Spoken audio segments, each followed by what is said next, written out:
Jinping के एक फैसले के बाद चीन की सियासत के साथ फौजी सिस्टम में भूचाल आ गया है। चीन के दो साबिक दिफाई वजीरों वेई फेंघे और ली शांगफू को बदउनवानी के इल्जाम में 2 साल की राहत के साथ मौत की सजा सुनाई गई है। फेंघे और उसके बाद वजीर दिफा बने शांगफू को 2024 में बरसरे इक़्तिदार कम्युनिस्ट पार्टी से निकाल दिया गया था। दोनों ने सदर शी जिनपिंग के तहत काम किया था। वी फेंघे जहां 2018 से 2023 तक वजीर दिफा रहे, वहीं शांगफू ने उनके जानशीन के रूप में कुछ ही महीने ये ओहदा संभाला।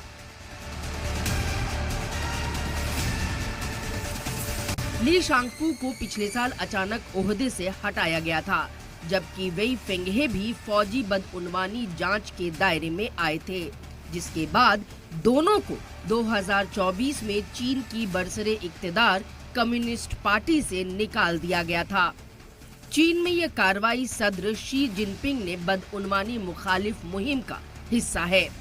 ये पहला मौका नहीं है जब चीन में इस तरह की कड़ी कार्रवाई देखने को मिली है।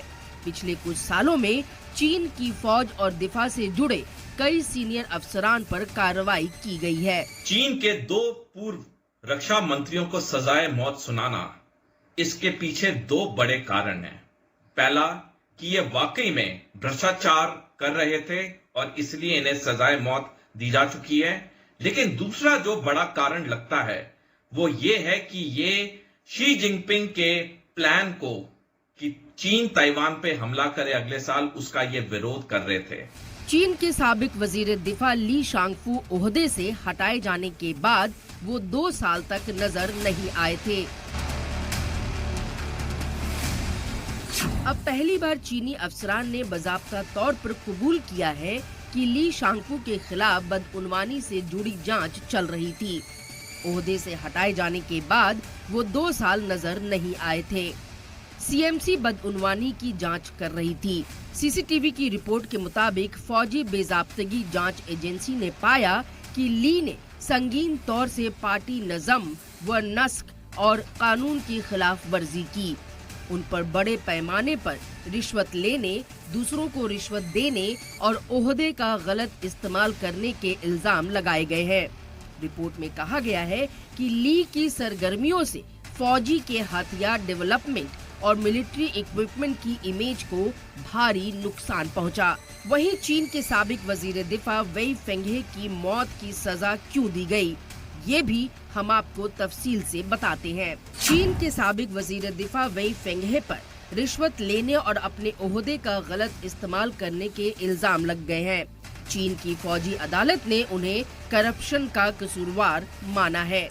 जांच में सामने आया कि वेई फेंघे ने वजारते दिफा और फौज से जुड़े फैसले में फायदा पहुंचाने के बदले मुबैना तौर पर रिश्वत ली थी। वेई फेंघे चीन के सीनियर फौजी अफसरान में गिने जाते हैं। फेंघे चीन के साबिक वजीर दिफा होने के साथ चीनी फौज में रॉकेट फोर्स के कमांडर भी रह चुके हैं। रॉकेट फोर्स चीन की मिसाइल और एटमी हथियार सिस्टम को संभालती है। रिपोर्टर्स के मुताबिक चीन में चल रही बदउनवानी जांच का सबसे बड़ा सेंटर पीएलए रॉकेट फोर्स और फौज के हथियार खरीद महकमा को माना जा रहा है। पीएलए रॉकेट फोर्स चीन की फौज की एक खास यूनिट है जो मुल्क की एटमी मिसाइलों और लॉन्ग रेंज की बैलिस्टिक मिसाइलों को संभालती है। इसे चीन की फौजी ताकत का बेहद अहम हिस्सा माना जाता है, क्योंकि यही यूनिट जरूरत पड़ने पर एटमी हमला करने की सलाहियत रखती है।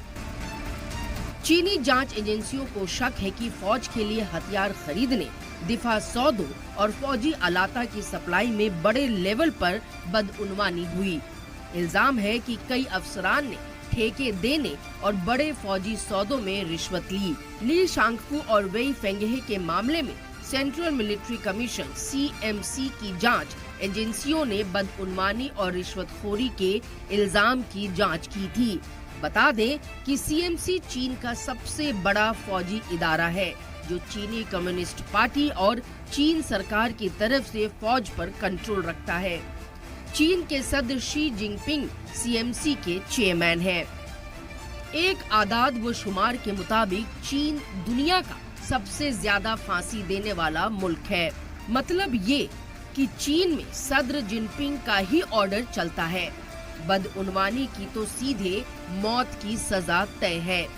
29 जनवरी 2026 को चीन ने म्यांमार में मशहूर ऑनलाइन स्कैम सेंटर से जुड़े 11 लोगों को फांसी दे दी थी।